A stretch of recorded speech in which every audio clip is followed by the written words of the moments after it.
وہ عورت پریشان ہو گئی، وہ مفتیان کرام کے پاس جا رہی ہے، وہ دیگر مشائخ کے پاس جاتی ہے، لیکن بارگاہ غوثیت میں جب سوال آتا ہے تو سب کے عجز ایک طرف اور بارگاہ غوثیت سے ان کو یہ جواب ملتا ہے کہ اس خاتون کو حرم کعبہ میں بھیج دیا جائے۔ کہاں بھیج دیا جائے؟ بولیے جلدی سے بولیے، کہاں بھیج دیا جائے؟ حرم کعبہ میں بھیج دیا جائے، اور حرم کعبہ میں جو مطاف ہے، مطاف جہاں طواف کیا جاتا ہے، اس مطاف کو، اس صحن کو خالی کروا لیا جائے۔ اس صحن کو خالی کروا کر جب مطاف کے اندر کوئی معتمر نہ ہو تو پھر اس خاتون کو طواف کروایا جائے۔ تو جب یہ خاتون طواف کرے گی تو یہ وہ عبادت کرے گی کہ دنیا میں اس کے سوا وہ عبادت کوئی نہیں کر رہا ہوگا، تو یہ خاتون طلاق سے بچ جائیں۔ تو جناب شیخ عبد القادر جیلانی جہاں ولیوں کے سردار ہیں، وہیں پر وہ عالم ہیں، وہیں پر وہ فقیہ ہیں، وہیں پر وہ مفتی ہیں، وہیں پر وہ عابد بھی ہیں، وہیں پر وہ زاہد بھی ہیں۔ جناب غوث اعظم رضی اللہ تعالیٰ عنہ کے دیوانوں، میں اپنی گفتگو کو تمہیدی کلمات کے بعد آپ کی توجہ چاہتے ہوئے یہ عرض کرنا چاہوں گا، یہ جو اللہ تعالیٰ خلاق عالم ہے، تو رب کریم جل شانہ نے جو اپنی مخلوقات کو پیدا کیا ہے، مخلوقات کو جو تخلیق کیا ہے، یہ تمام کی تمام مخلوقات، آپ کے ذہن میں میں ایک سوال پہلے کر دیتا ہوں پھر جواب آپ کو دیتا ہوں تاکہ بات سمجھ میں آئے۔ آپ کے ذہن میں سوال آئے گا کہ ہم کہاں گئے تھے، کس محفل میں گئے تھے، کن کا ذکر تھا، کن کا تذکرہ تھا، تو آپ کا ذہن جو ہے اس حوالے سے کلیئر ہونا چاہیے، ٹھیک ہے؟ تو سنیے توجہ سے، غوث اعظم کون ہے، ولی کون ہوتا ہے؟ تو یاد رکھیے کہ تمام مخلوقات کو اللہ تبارک و تعالیٰ نے پیدا فرمایا ہے، ٹھیک ہے؟ لیکن ان مخلوقات میں اللہ تعالیٰ نے گریڈز رکھے ہیں، درجہ بندی رکھی ہے۔ ان گریڈز کے مطابق سب سے اعلیٰ درجہ تمام مخلوقات میں بتائیے کس کا ہے؟ انسان کا ہے۔ انسان کو اللہ نے کیا بنایا؟ اشرف المخلوقات۔ میرے ساتھ چلیں گے جلدی جلدی، انسان کو اللہ نے کیا بنایا؟ اگر جواب نہیں دیں گے تو تقریباً 4 گھنٹہ ہو گئے، اور اگر جواب دیں گے جلدی جلدی یعنی بات کو سمجھیں گے۔ دیکھیے نا، میں وقت لے کر آپ کی بارگاہ میں حاضر ہوا، بڑی آسی سے عرض کر رہا ہوں، نکال کر حاضر ہوا، آپ بھی وقت نکال کر آئے ہیں، تو ہم وقت گزاری کے لیے تو یہاں نہیں بیٹھے، توجہ سے بیٹھیے، بالکل گفتگو کو ایسے سنیے۔ ہم کلاس میں بیٹھے ہیں، یہ مدرسے کی مجلس ہے، یہ بس یونیورسٹی کا ایک لیکچر روم ہے، ہم ایک بات کو سمجھ رہے ہیں۔ اللہ تعالیٰ نے تمام مخلوقات میں سب سے اونچا گریڈ کس کو دیا؟ بولیے، انسان کو دیا، اشرف المخلوقات بنایا۔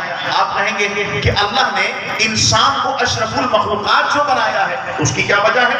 تو سورۃ الاسراء کو پڑھیے، فرمایا وَلَقَدْ كَرَّمْنَا بَنِي آدَمَ، اور البقرہ میں فرمایا وَإِذْ قَالَ رَبُّكَ لِلْمَلَائِكَةِ إِنِّي جَاعِلٌ فِي الْأَرْضِ خَلِيفَةً۔ اللہ نے انسان کو زمین میں اپنا نائب بنایا، اپنا خلیفہ بنایا، اس لیے اس انسان کو، اس جنس کو اللہ نے سب سے اونچا مرتبہ دیا، اس کو اشرف کیا، اس کو ممتاز دیگر مخلوقات سے کیا۔ یہ بات سمجھ میں آ گئی ہے؟ اب آگے چلیے، جب حضرت انسان کو بنایا تو پھر حضرت انسان میں جو نسل بنی آدم ہے، اس نسل بنی آدم میں اللہ تبارک و تعالیٰ نے پھر گریڈز بنائے، پھر درجہ بندی فرمائی ہے۔ سارے انسان تو ہیں، لیکن انسان سب ایک جیسے نہیں ہیں، سب انسان ایک جیسے بولیے نہیں ہیں۔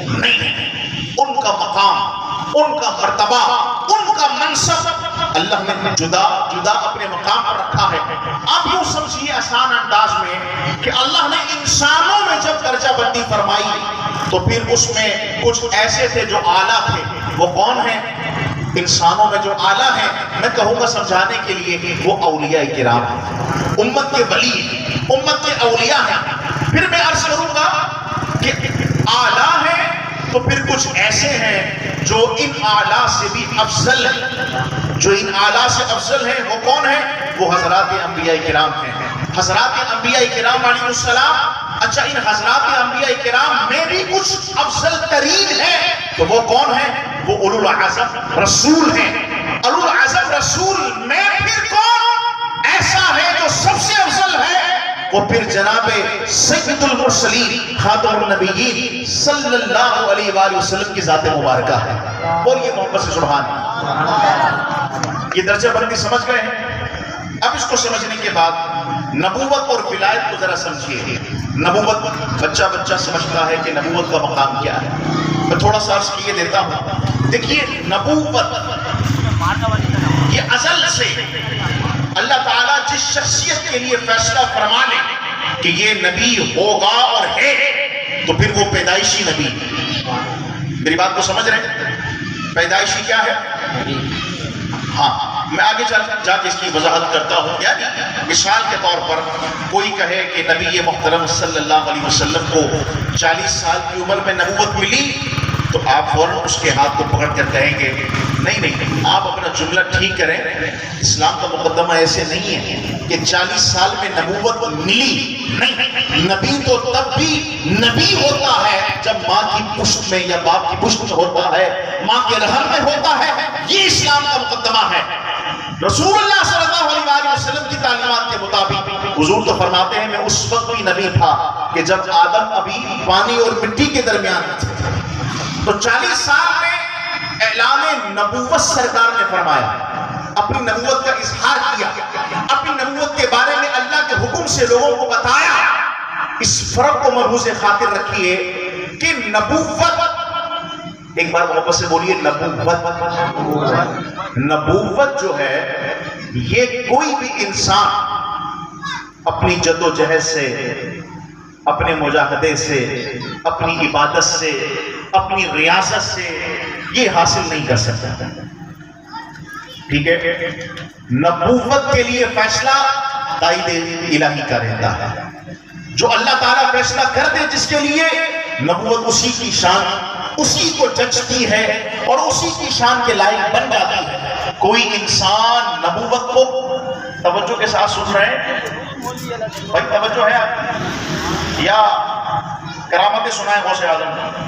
مرغی زندہ کر دی، اڑتا ہوا پرندہ نگاہ ماری مار دیا پھر اس کو زندہ کر دیا.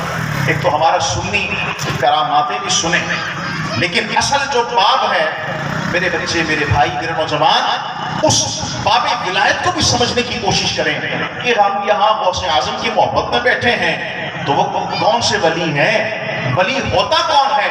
تو میں عرض یہ کر رہا ہوں کہ نبوت یہ وہبی اللہ کی عطا کردہ ہے. اس کو کوئی کما نہیں سکتا، اس کو کوئی حاصل اپنی محنت سے، اپنی جد و جہد سے، اپنی ریاضت سے حاصل بولیے نہیں کر سکتا. لیکن یہ جو ولایت ہے نا، اس کے دو معاملے ہیں. کتنے ہیں؟ دیکھو، نبی پیدائشی نبی ہوتا ہے. بولیے نبی کیا ہوتا ہے؟ بھائی نبی ہونے کا فیصلہ اللہ نے اس کے لیے کر لیا ہے. اور نبوت کسبی یعنی کمانے والی شے تو ہے نہیں کہ انسان دنیا میں جائے گا، محنت کرے گا، نبی بن جائے گا. نہیں، یہ فیصلہ تو ازل سے ہو چکا کہ کس نے عالم ارواح میں نبی ہونا ہے، اور پھر جب عالم اجساد میں وہ جائے تو پھر بھی وہ نبی ہوگا. یہ فیصلہ ازل سے ہو چکا. اب آ جائیے عالم اجساد میں، اس عالم موجود میں جس میں اور آپ موجود ہیں. ولایت کا معاملہ ایسا ہے کہ اللہ نے ولایت کا دروازہ کھولا ہوا ہے. بولیے ولایت کا دروازہ. یہ ایک